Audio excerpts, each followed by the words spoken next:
اعوذ باللہ من الشیطان الرجیم بسم اللہ الرحمن الرحیم۔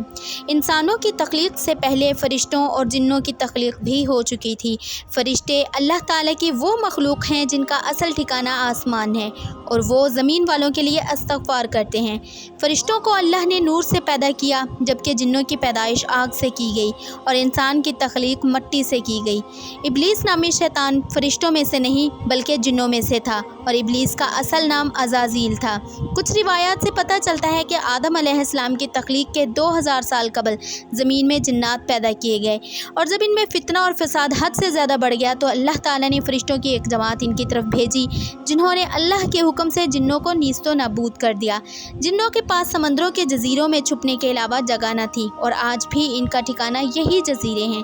جب اللہ تعالیٰ نے زمین کو انسانوں کے ذریعے آباد کرنا چاہا تو انسان کی تخلیق فرمائی، کیونکہ جنوں میں انسان جتنی فہم و فراست نہیں تھی۔ جنوں میں سب سے زیادہ علم رکھنے والا جن انسانوں میں 10 سالہ بچے کے برابر عقل رکھتا ہے۔ اللہ نے فرشتوں سے فرمایا کہ میں زمین میں اپنا نائب بنانے والا ہوں۔ فرشتوں نے اعتراض کیا کہ اے اللہ پاک، تو ایسی مخلوق کیوں پیدا کرتا ہے جو زمین پہ فساد کرے اور خون بہائے، جبکہ ہم تو ہر وقت تیری بزرگی اور پاکی بیان کرتے ہیں۔ اللہ نے فرمایا کہ تم وہ نہیں جانتے جو میں جانتا ہوں۔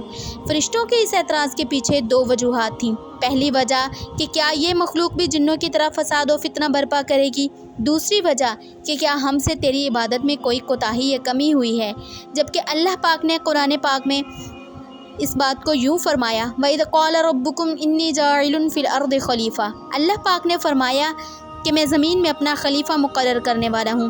انسان کو خلیفہ مقرر کرنے کا بنیادی مقصد زمین پر اللہ کے احکامات کو نافذ کرنا ہے۔ فرشتوں نے انسان کی تخلیق پہ اعتراض اس لیے کیا کہ زمین پر انسانی تخلیق سے پہلے جو جانور اور جن موجود تھے وہ زمین پر فساد کرتے، لڑتے، جھگڑتے اور ایک دوسرے کو چیر پھاڑ کرتے تھے، کیونکہ جانوروں میں خواہشات موجود تھیں، کھانے کی، پینے کی خواہشات، جس کی وجہ سے دونوں ایک دوسرے پر حملہ آور رہتے تھے، جبکہ فرشتوں میں نہ خواہشات تھی اور نہ ہی ان میں لڑائی جھگڑے۔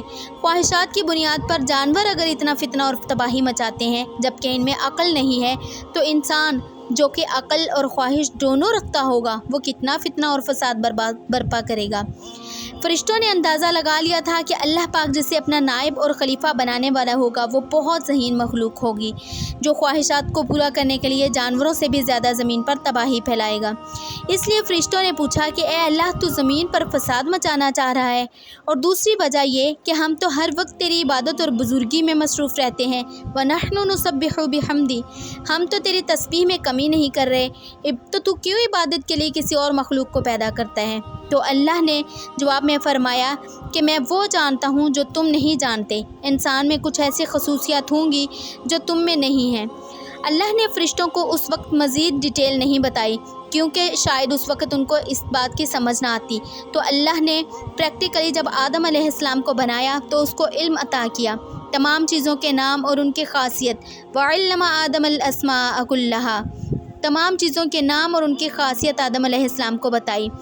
اللہ نے آدم علیہ السلام کو زمین پر خلیفہ بنانے کے لیے ان کی چیزوں کے بارے میں تمام علم عطا کیا، جبکہ علم کی یہ صلاحیت فرشتوں میں موجود نہ تھی۔ پھر اللہ نے ان چیزوں کو فرشتوں کے سامنے کیا اور فرمایا کہ ان کے نام اور ان کی خاصیت بتاؤ۔ فَقَالَ أَنبِئُونِي بِأَسْمَاءِ هَٰؤُلَاءِ إِن كُنتُمْ صَادِقِينَ، اللہ نے فرمایا کہ تم ان چیزوں کے نام بتاؤ اگر تم اپنے دعوے میں سچے ہو۔ ان کا دعویٰ یہ کہ انسان کو پیدا نہیں ہونا چاہیے، ہم کافی ہیں۔ تو فرشتوں نے جواب دیا کہ ہم نہیں جانتے۔ فرشتوں نے کہا کہ اے اللہ، تو ہر عیب سے پاک ہے، اگر تو نے آدم علیہ السلام کو پیدا کیا ہے تو یہ نفس کی بات نہیں، کیونکہ تو عیب سے پاک ہے اور جو چیز تو بنائے گا اس میں کوئی عیب نہیں ہوگا۔ فرشتوں نے کہا لا علم لنا، اے اللہ ہم نہیں جانتے، ہمارے پاس تو اتنا ہی علم ہے جتنا تو نے ہمیں دیا ہے، انک انت العلیم الحکیم، تو جاننے والا، حکمت والا ہے۔ تو اللہ نے آدم علیہ السلام سے فرمایا کہ آدم تم ان چیزوں کے نام بتاؤ۔ قال یا آدم انبئهم باسمائهم، تو اللہ نے فرمایا کہ آدم تم ان چیزوں کے نام اور خواص بتاؤ۔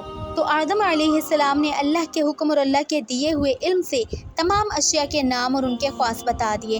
تب اللہ نے فرشتوں سے فرمایا قال الم اقل لکم، کیا میں نے تمہیں کہا نہیں تھا کہ میں وہ جانتا ہوں جو تم نہیں جانتے؟ اللہ نے فرمایا کہ اس میں علم کی وہ صلاحیت ہے کہ اسے جو سکھایا جائے گا وہ یہ سیکھ جائے گا، لیکن تم نہیں سیکھ سکتے۔ خصوصیت کی بنا پر اس کو زمین پہ خلافت کا حق ہے۔ اما تبدون وما کنتم تکتمون، میں وہ چیزیں جو تم ظاہر کرتے ہو وہ بھی جانتا ہوں اور وہ بھی جو تم چھپاتے ہو۔